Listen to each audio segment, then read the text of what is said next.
സാമ്പത്തിക അച്ചടക്കമില്ലായ്മയും അശ്രദ്ധയും മൂലം പ്രവാസികൾ ചെന്നുപെടുന്ന വിഷമതകളേറെയാണ്. താൽക്കാലിക രക്ഷയ്ക്ക് വേണ്ടി ചെയ്യുന്ന ചെപ്പടി വിദ്യകൾ പ്രവാസിയെ അറ്റമില്ലാത്ത പ്രതിസന്ധികളിലേക്കാണ് തള്ളിവിടുന്നത്. കുടുംബത്തിനകത്തും പുറത്തുമുള്ള കാര്യങ്ങളിലും ജോലി സംബന്ധവും സാമ്പത്തികവുമായ ഇടപാടുകളിലും ഒരൽപ്പം കൂടുതൽ കരുതൽ തേടുന്നതും അമിത ആർഭാടങ്ങൾ ഒഴിവാക്കുന്നതും സ്വന്തം സുരക്ഷയിൽ ശ്രദ്ധ കേന്ദ്രീകരിക്കുന്നതും വഴി ഇത്തരം പ്രതിസന്ധികൾ ഒരു പരിധിവരെ ഒഴിവാക്കാനാകും എന്ന മുന്നറിയിപ്പോടെ ഈ ആഴ്ചയിലെ പ്രവാസലോകം ഇവിടെ ആരംഭിക്കുന്നു.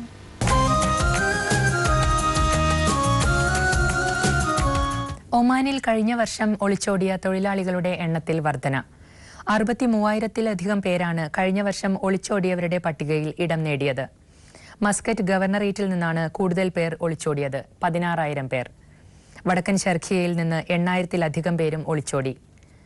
റോയൽ ഒമാൻ പോലീസും മാനവ വിഭവശേഷി മന്ത്രാലയവും ചേർന്ന് വിവിധ ഗവർണറേറ്റുകളിൽ നടത്തിയ പരിശോധനകളിലായി 15,000-ത്തിലധികം ഒളിച്ചോടിയ തൊഴിലാളികളെ കഴിഞ്ഞ വർഷം പിടികൂടി. പാകിസ്ഥാൻ, ബംഗ്ലാദേശ്, ഇന്ത്യ എന്നിവിടങ്ങളിൽ നിന്നുള്ളവരാണ് ഇവരിൽ കൂടുതൽ പേരും. തൊഴിൽപരമായ അസംതൃപ്തിക്ക് ഒപ്പം പെട്ടെന്ന് പണമുണ്ടാക്കാനുള്ള ആഗ്രഹവുമാണ് തൊഴിലാളികളെ ഒളിച്ചോട്ടത്തിന് പ്രേരിപ്പിക്കുന്നതെന്ന് ചൂണ്ടിക്കാണിക്കപ്പെടുന്നു. പലരും വൻതുക ഏജൻസിക്ക് നൽകിയാകും വിസ സംഘടിപ്പിക്കുന്നത്. ഇവിടത്തെ ചെലവും നാട്ടിലേക്ക് അയക്കേണ്ട പണവുമെല്ലാം കടക്കിണിയിൽ വീഴുന്ന സാഹചര്യവും ഒളിച്ചോടാൻ ഇവരെ പ്രേരിപ്പിക്കുന്നു. ഇങ്ങനെ തൊഴിലെടുക്കുന്ന പലരും സാമൂഹ്യ വിരുദ്ധ പ്രവർത്തനങ്ങളിലേക്ക് തിരിയുന്ന സാഹചര്യവും ഉണ്ടാകാറുണ്ട്.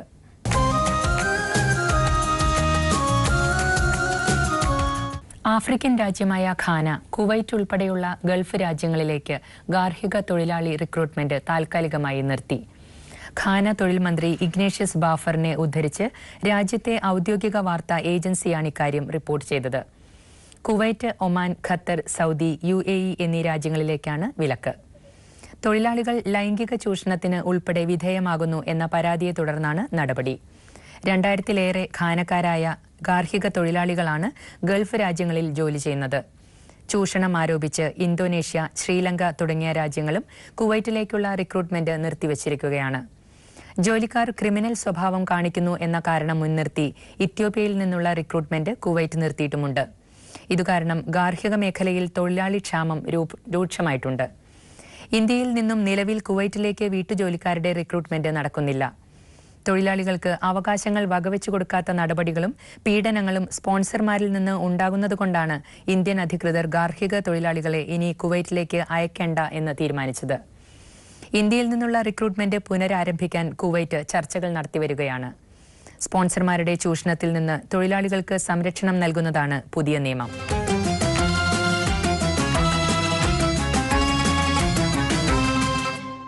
ഗുരുതരമായ നിയമലംഘനത്തിന്റെ ഇരയാണ് മൂവാറ്റുപുഴ സ്വദേശി ഷിജോ പോളിന്റേത്.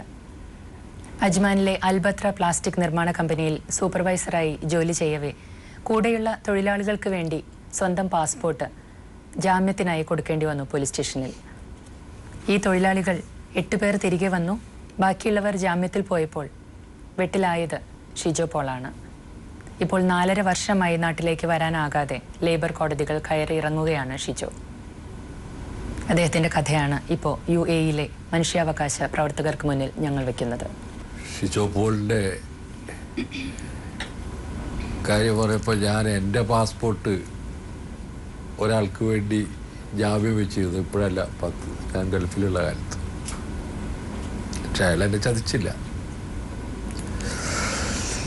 അപ്പോൾ ഈ പാസ്പോർട്ട് വയ്ക്കുക എന്നുള്ളതൊരു സാധാരണ സംഭവമാണ്, ഒരു വിശ്വാസത്തിൻ്റെ ഇതൊക്കെ. അറേബ്യയിൽ അത് വളരെ സർവ്വസാധാരണമായിട്ട് നമ്മൾ ചെയ്യാവുന്ന കാര്യങ്ങളാണ്. പക്ഷേ ഇത്തരത്തിലുള്ള ചതിയന്മാർക്ക് വേണ്ടി ഇത് വെക്കുമ്പോഴാണ് പ്രശ്നമാവുന്നത്.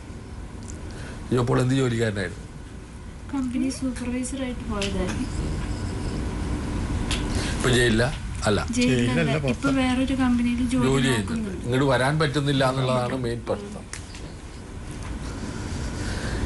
ഇപ്പൊ ഈ 3 ആളിപ്പോ എവിടെ ഉണ്ടെന്ന് വല്ല വിവരം ഷിജോ പോളിനുണ്ടോ? 8 പേര് കൂടെ തന്നെ ജോലിയിലുണ്ട്. 3 പേരെ കിട്ടുമല്ലോ. അപ്പൊ ഷിജോ പോൾ അറിയുന്ന ആളുകളാവുമല്ലോ 3 പേരും. അയാളെ നല്ല മനസ്സുള്ള ആളാണ്, യാതൊരു സംശയമല്ലോ ഷിജോ പോൾ. അത്തരത്തിലുള്ള ആളുകളെ കാണാൻ പണിയാണ്. അപ്പോൾ അതുകൊണ്ട് നിങ്ങൾ ആ മനുഷ്യൻ്റെ മഹാമനസ്സിനെ നമ്മളെല്ലാവരും അഭിനന്ദിക്കുകയും അതുപോലെ തന്നെ അദ്ദേഹത്തിനോട് നമുക്കൊരു ആദരവും ഉണ്ട് എന്ന കാര്യത്തിൽ യാതൊരു സംശയമില്ല. അത്തരത്തിലുള്ള ഒരു കുടുംബത്തിൽ, അദ്ദേഹത്തെ പോലുള്ള ഒരാളുടെ കുടുംബത്തിൽ നിന്നാണ് നിങ്ങൾ വരുന്നത് എന്നുള്ള വലിയ സന്തോഷമുണ്ട്. അതുകൊണ്ട് നമ്മളെ കൊണ്ട് പറ്റാവുന്ന എല്ലാം നമ്മൾ ചെയ്യും. കാരണം അങ്ങനെയുള്ള വ്യക്തികൾ അപ്രത്യക്ഷമായി കൊണ്ടിരിക്കുന്ന ഒരു കാലമാണ്. ഷിജോ പോലുള്ള ആളുകൾ നമ്മുടെ നാട്ടിൽ കുറവാണ്. കാരണം പലരും പേടിച്ചിട്ട്, ഇപ്പോൾ ഷിജോ പോളിന് ഇപ്പം ഉണ്ടായ അനുഭവങ്ങൾ ഉണ്ടാകാൻ സാധ്യതയുള്ളത് കൊണ്ട് എല്ലാവരും ഇത്തരം കാര്യങ്ങളിൽ നിന്ന് പേടിച്ച് പിന്മാറുന്ന കാലം. നിഷ്ക്രിയരാവുന്ന ഒരു സമൂഹം, നിസ്സംഗരാവുന്ന ഒരു സമൂഹത്തിൽ ഷിജോ പോളിനെ പോലുള്ള ആളുകൾ സ്വന്തം ജീവിതം പോലും പണയം വെക്കുന്ന പോലെ ഗൾഫിലെ ഏറ്റവും വലിയ സമ്പത്തായിട്ടുള്ള അല്ലെങ്കിൽ രേഖയായിട്ടുള്ള പാസ്പോർട്ടാണ് അദ്ദേഹം വെച്ചത്. അപ്പോൾ അദ്ദേഹത്തെക്കുറിച്ച് നിങ്ങൾ ദുഃഖിക്കുന്നുണ്ട് എന്ന് എനിക്കറിയാം. പക്ഷേ അദ്ദേഹം വലിയൊരു കാര്യമാണ് ചെയ്തത്. ചതിക്കപ്പെട്ടാലും ഷിജോ പോൾ രക്ഷപ്പെടും, യാതൊരു സംശയവും. ഷിജോ പോള് തിരിച്ചു വരും, ഒരു പ്രശ്നവുമില്ലാതെ തിരിച്ചു വരും. അതിന് വേണ്ടുന്ന എല്ലാ ശ്രമങ്ങളും ഞങ്ങളുടെ ഭാഗത്തുനിന്നുണ്ടാവും. ഷിജോന്റെ മക്കൾ എത്ര ഉണ്ട്? മാരീഡ് അല്ല, ഉറപ്പിച്ചു വെച്ചിട്ട് പോയതാ കല്യാണം. നിങ്ങൾ സഹോദരിയാ? സഹോദരി. എത്ര പ്രായം കുട്ടിയുടെ പയ്യൻ? ഇപ്പൊ 34 years. അത്ര ആയിട്ടുള്ളൂ. എത്ര കൊല്ലമായി പോയിട്ട്? ഇപ്പൊ 11 വർഷം കഴിഞ്ഞു. 23 വയസ്സിൽ പോയതല്ലേ? പഠിച്ചിട്ടില്ല? പഠിച്ചിട്ടുണ്ട്. എന്ത്? ITI പഠിച്ചിട്ടുണ്ട്. +2 കഴിഞ്ഞിട്ട് ITI എക്സ്റേ വെൽഡിങ് കഴിഞ്ഞാണ് പോയത്. നിങ്ങൾ എത്ര മക്കളാ? 4 പേര്. ഇളയിലുള്ള ഇളയതാ ഷിജു. അച്ഛനും അമ്മയൊക്കെ ഉണ്ടോ? അച്ഛനും അമ്മയുണ്ട്. അച്ഛനൊന്ന് വീണിരിക്കുകയാണ്, വല്ലാണ്ടിരിക്കുകയാണ്. അമ്മയുണ്ട്.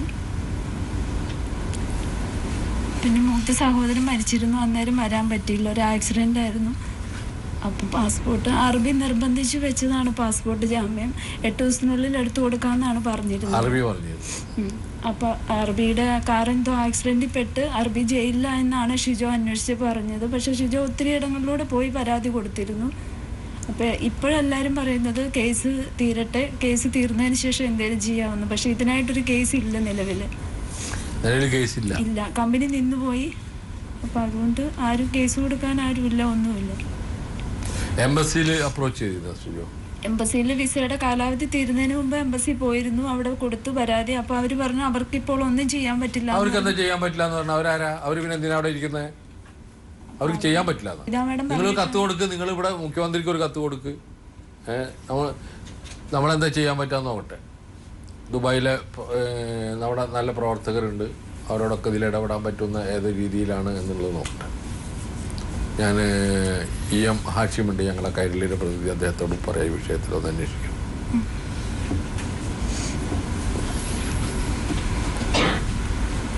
ജോലി ശമ്പളമൊക്കെ ഉണ്ട് അല്ലേ? വന്ന് കല്യാണം കഴിക്കണം. പ്രവാസ ലോകം പ്രവർത്തകരാണ്. ദുബായിൽ നിന്ന് ഞങ്ങൾക്ക് ഇത്തരത്തിലുള്ള കേസുകൾ വളരെ കുറവാണ് കിട്ടാറുള്ളത്. ഷിജോ പോളിൻ്റെ അവസ്ഥ വളരെ സങ്കടകരമാണ്. മറ്റുള്ളവർക്ക് വേണ്ടി ഒരു ഉപകാരം ചെയ്ത് അത് തൻ്റെ പാസ്പോർട്ട് തന്നെയാണ് ആ ഉപകാരത്തിന് വേണ്ടി അദ്ദേഹം പണയം വെച്ചത് അല്ലെങ്കിൽ ജാമ്യം വെച്ചത്. ഇപ്പോൾ നാട്ടിലേക്ക് വരാനും പറ്റില്ല, വളരെ ചെറുപ്പമാണ്, വിവാഹപ്രായമായിട്ടുള്ള നിൽക്കുന്ന ആളാണ്, വീട്ടിലൊരു മരണം കഴിഞ്ഞ് വന്നിട്ടും വരാൻ പറ്റുന്നില്ല. ഇതിലായിട്ട് ആർക്കും ശ്രദ്ധിക്കാതെ വരില്ല എന്ന് പറഞ്ഞാൽ എംബസി ചെന്ന് പറഞ്ഞപ്പോൾ കേസ് കഴിഞ്ഞിട്ട് വരട്ടേത്. എന്ത് കേസാണുള്ളത്? കമ്പനി പൂട്ടി.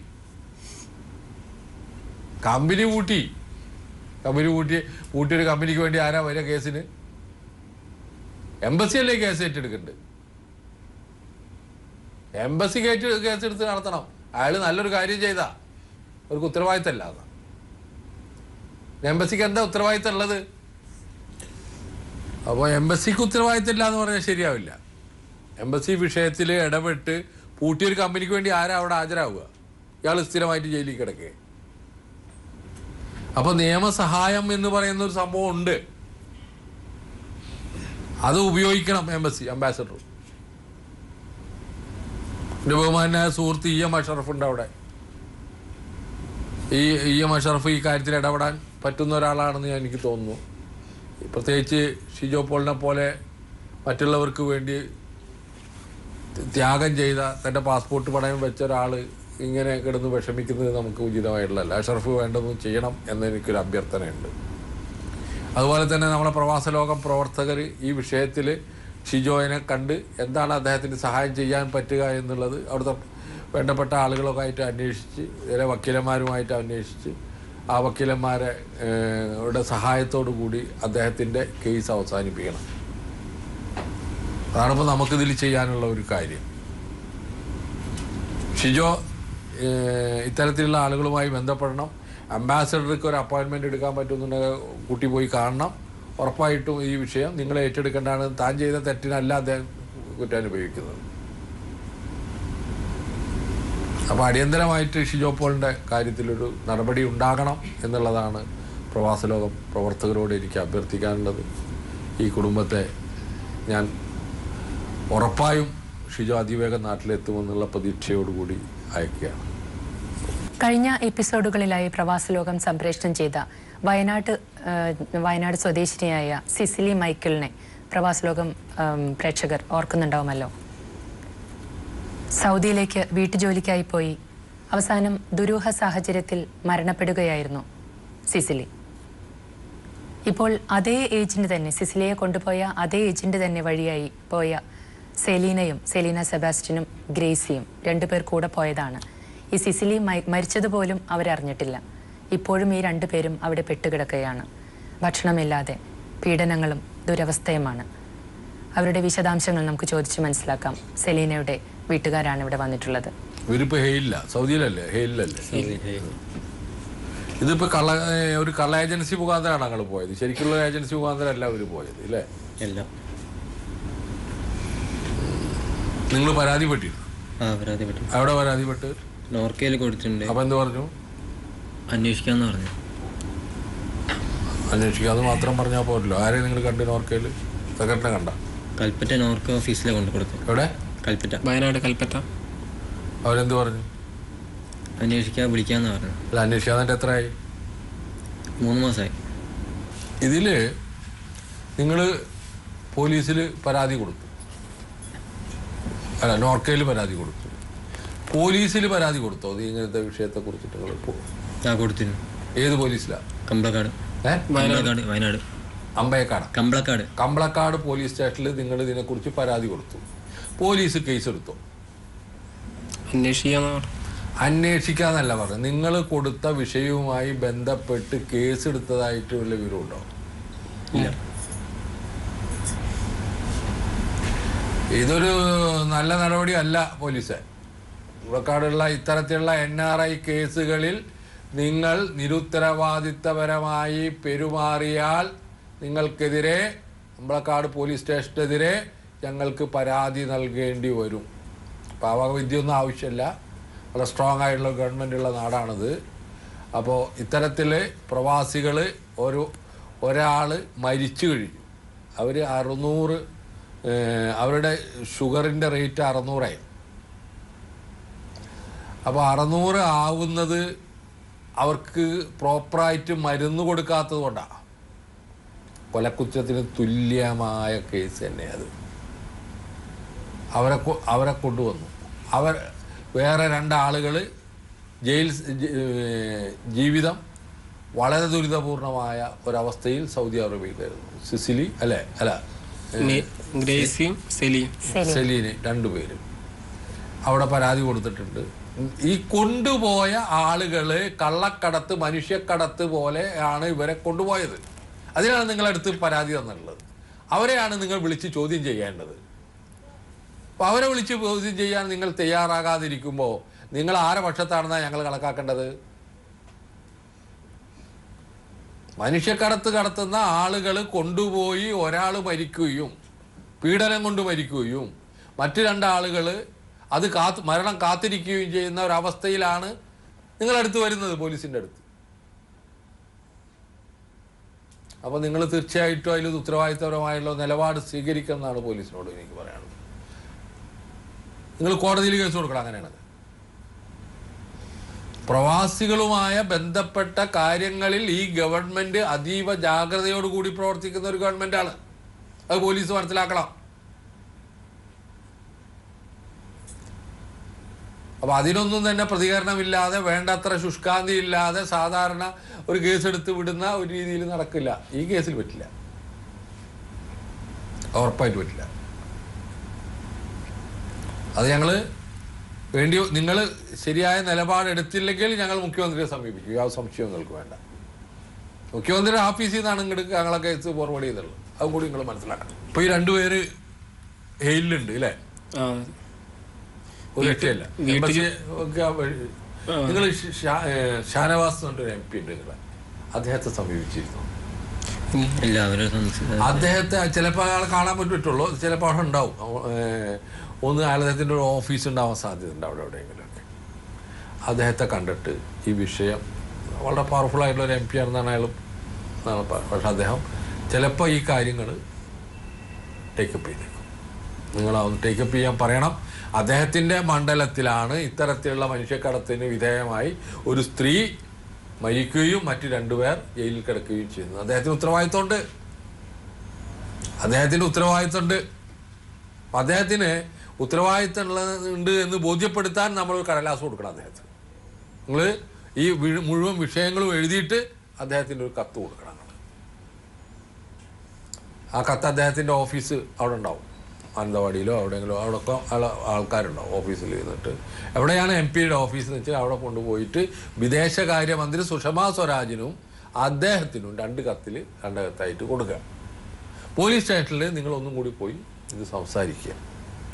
പോലീസ് നിർജ്ജീവമായുള്ള നിലപാടാണ് സ്വീകരിക്കുന്നുണ്ടെങ്കിൽ നിങ്ങൾ ആ പോലീസിന് കൊടുത്ത അപേക്ഷയുടെ കോപ്പി ഉണ്ടാവുമല്ലോ നിങ്ങളതിൽ, ആ കോപ്പിയും വെച്ച് മുഖ്യമന്ത്രിക്ക് ഒരു നിവേദനം കൊടുക്കുക. പിന്നെ നമ്മൾ നോക്കിക്കോളാം.